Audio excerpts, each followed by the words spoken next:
Bien-aimés, nous sommes dans 1 Samuel au chapitre 3.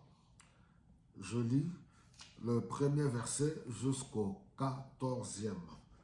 Nous prenons le premier verset. Quant au jeune Samuel, il servait le Seigneur sous la surveillance d'Élie. Vous pouvez lire jusqu'au verset 14 comme je l'ai dit.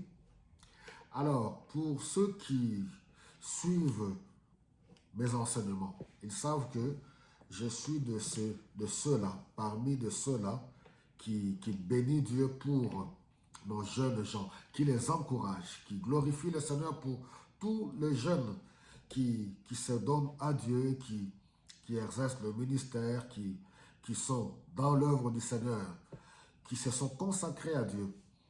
Alors, j'aimerais bien, une fois de plus, louer le Seigneur, bénir notre Dieu, parce qu'à cette époque, ce n'est pas facile. Ce n'est pas facile, surtout dans cette société d'aujourd'hui, une société qui offre toutes sortes de choses qui peuvent égarer nos jeunes loin de Dieu.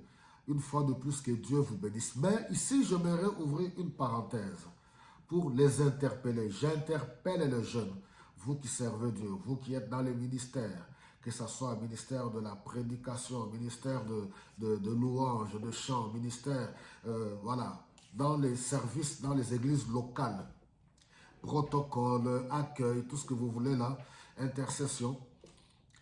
Ne négligez pas, ne méprisez pas les aînés dans la foi. Ouais.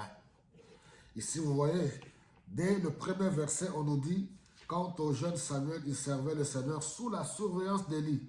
En d'autres termes, sous le leadership, sous le commandement, sous la protection. Parce que les aînés ont toujours l'expérience. Pourquoi j'en parle? Parce que vous devez savoir que Samuel, bien qu'il servait le Seigneur, il n'avait pas toujours l'expérience.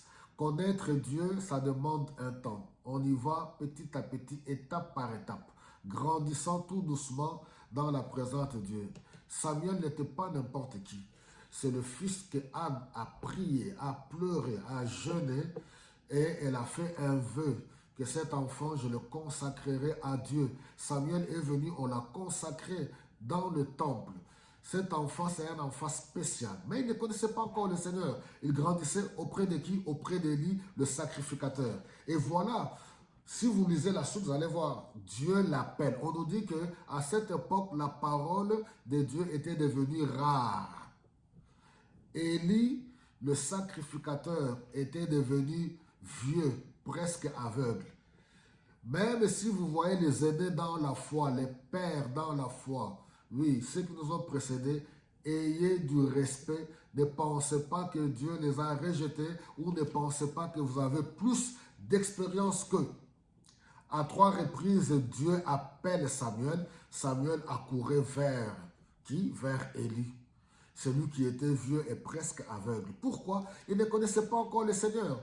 Il dormait dans le temple. On nous dit que la lampe, oui, dans le temple était encore allumée très tôt le matin parce que la lampe de Dieu ne va pas s'éteindre. Le Saint-Esprit ne s'éteint jamais. Il ne s'éteindra jamais. En dépit des confusions, des difficultés. Mais on nous dit que Dieu appelle Samuel. Et à la 3e fois, quand il va vers le sacrificateur Élie, il dit, Élie, lui qui était vieux presque aveugle, lui, il a le discernement, la sagesse, l'expérience.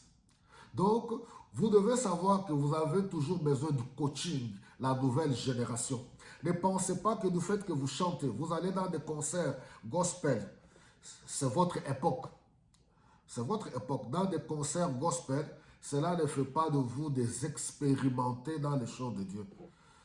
Parce que, avec tout l'amour de Dieu, je peux vous dire, Dieu, on le connaît grandissant petit à petit.